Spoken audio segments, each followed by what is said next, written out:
नमस्कार और आप देख रहे हैं अंतर्राष्ट्रीय पत्रकार महासंगठन APMS न्यूज। अब नहीं आऊंगा दोस्त, अब नहीं आऊंगा, बता देना। સુરતના ઉધના રેલવે સ્ટેશન પર આજે વ્યવસ્થાના લીરે લીરા ઉડ્યા.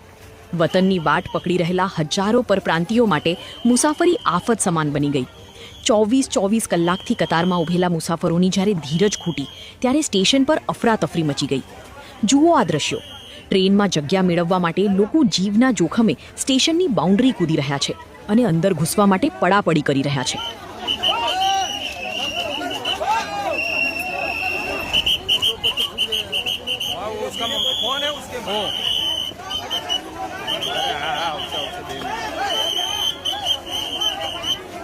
ઉધના સ્ટેશનની બહાર 3 કિલોમીટર લાંબી કતારો જોવા મળી રહી છે. 7,000થી વધુ મુસાફરોની ભીડ સામે માત્ર 2 ટ્રેનની સુવિધા હોવાથી સ્થિતિ કાબુ બહાર ગઈ હતી.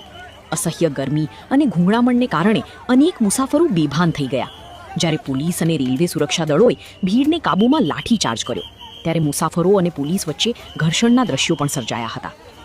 રેલવે તંત્ર દર વર્ષે સર્જાતી આ ભીડ માટે અગાઉથી આયોજન કરવામાં નિષ્ફળ રહ્યું હોય તેવું સ્પષ્ટ દેખાઈ રહ્યું છે.